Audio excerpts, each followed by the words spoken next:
তো গাইস, কেমন আছো সবাই? আচ্ছা চলো, তোমাদের হাতে খুব কম সময় থাকলে একবার এই 2 মিনিটের একটা টিফিন রেসিপিটা রেডি করে দেখো, খেয়ে খুব ভালো লাগবে। চলো আজকের ভিডিওটা তাহলে শুরু করি। প্রথমেই নিয়েছি মুড়ি, চানাচুর, চাট মশলা এবং আম তেল বাড়িতে বানানো, পেঁয়াজ একটা আর একটা লঙ্কা।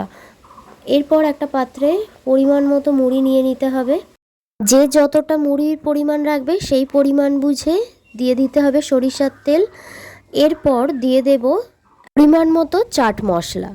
এখানে একটা কথা বলে রাখি, যারা ভিডিওটা দেখবে তারা কিন্তু ভিডিওটার কোনো জায়গায় স্কিপ করবে না, তাহলে কিন্তু সম্পূর্ণ জিনিসটা বুঝতে পারবে না কোথায় কখন কি দিলাম। স্কিপ করে গেলে সেই সময় হয়তো আমি কিছু দিলাম এর মধ্যে, তখন সেটা তোমরা কিন্তু জানতে পারবে না।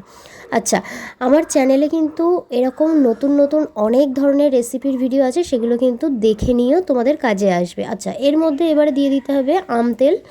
এরপর পেঁয়াজগুলোকে কুচিয়েছিলাম সেই পেঁয়াজগুলো এবং লঙ্কা কুচি। তারপর চানাচুরটা দিয়ে ভালো করে সবগুলোকে মুড়ির সাথে মাখিয়ে নিতে হবে। তারপরেই আমাদের রেডি হয়ে যাবে মশলা মুড়ি, এবং খুব কম সময়ে এত সুন্দর একটা হেলদি টিফিন তোমরা বানিয়ে ফেলতে পারবে নিজেরাই।